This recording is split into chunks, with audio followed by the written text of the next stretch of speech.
And the new IBF cruiserweight champion of the world, Dorticos.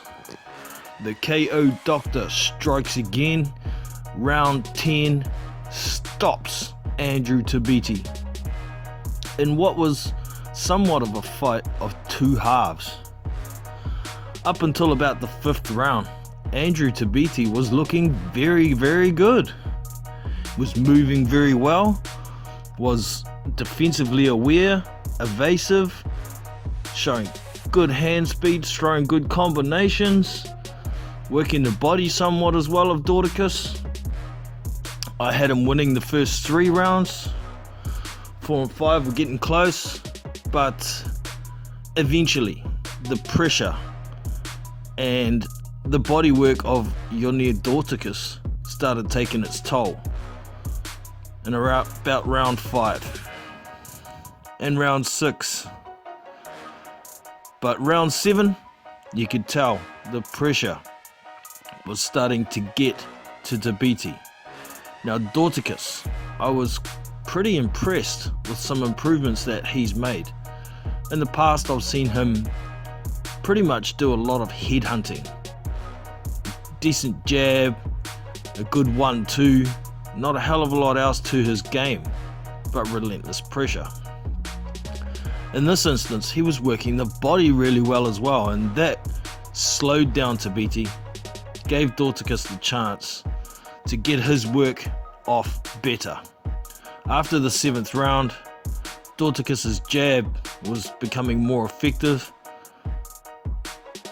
Tabiti's movement slowed right down. He was doing a lot of standing in front of Dorticos, but Dorticos was still coming forward, leaning all over Tabiti, and you could tell Tabiti was getting gassed. So I guess you got to think about Tabiti having those huge muscular shoulders, and the amount of muscle mass he has could be detrimental to performance in a fight of this pace. Maybe he needs to slim down a bit. Maybe he even needs to go to light heavyweight. But yeah, there's not too much else to say about the fight. The knockout itself, Dorticos was throwing a jab, another good jab, then followed by a 1-2. He started a 1-2 and Tabiti tried to counter the first jab, but Dorticos beat him with his right hand to the punch and knocked Tabiti out cold. Very entertaining fight to watch, and Dorticos is now the IBF champion at cruiserweight and moves on to the final in the WBSS cruiserweight tournament.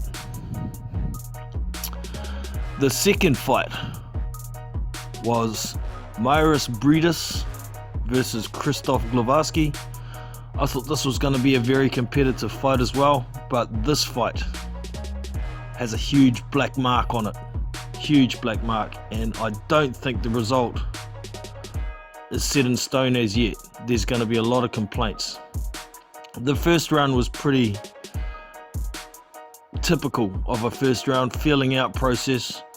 I thought Glowacki did enough to win the first round though, worked the body, controlled the ring, fought from the center of the ring, was walking down Briedis. Briedis was trying to pot shot and move away to his left most of the time.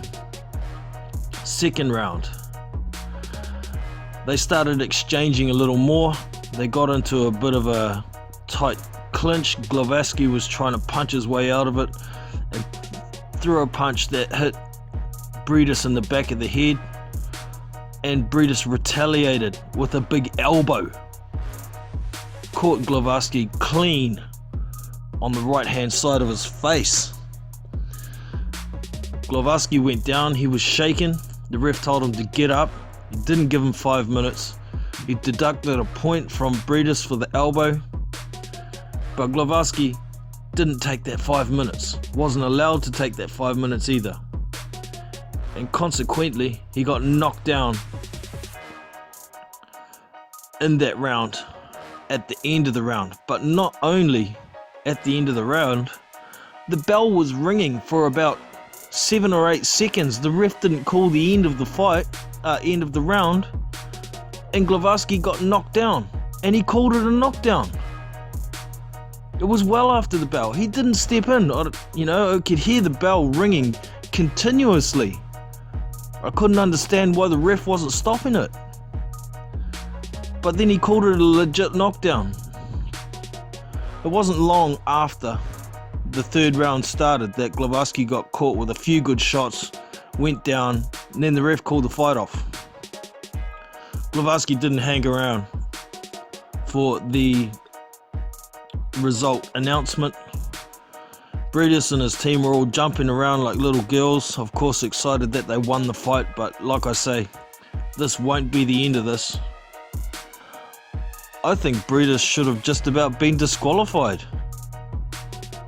but Glowacki should at least have been given 5 minutes to recover, and he was not. So like I say, this won't be the end of this. There's going to be lots of complaints from the Glowacki team. They'll be asking for a review. So Taiho, don't celebrate for Briedis yet. He might not make it to the final. It may be a no contest, and then I'm not sure what they're going to do with the tournament format, but we will soon see. So we've got, at least for sure, Dorticos in the WBSS final. He's the IBF champion. Krzysztof Glowacki was the WBO champion. Previous to this, he was the WBO interim title holder, but the WBO decided to bump him up to the full champion since Usyk has moved up to heavyweight, and Briedis at this stage is now the WBO champion, but we'll see what happens. So maybe we'll see Briedis versus Dorticos in the final. Shit, we may even see Glowacki versus Dorticos in the final as yet. So we'll see. But let me know your opinions of these two fights. Hope you've enjoyed the video. We'll get some conversation going. Don't forget to give me the thumbs up, subscribe to the channel, and I will catch you in the next one. Big Boys Boxing, we out.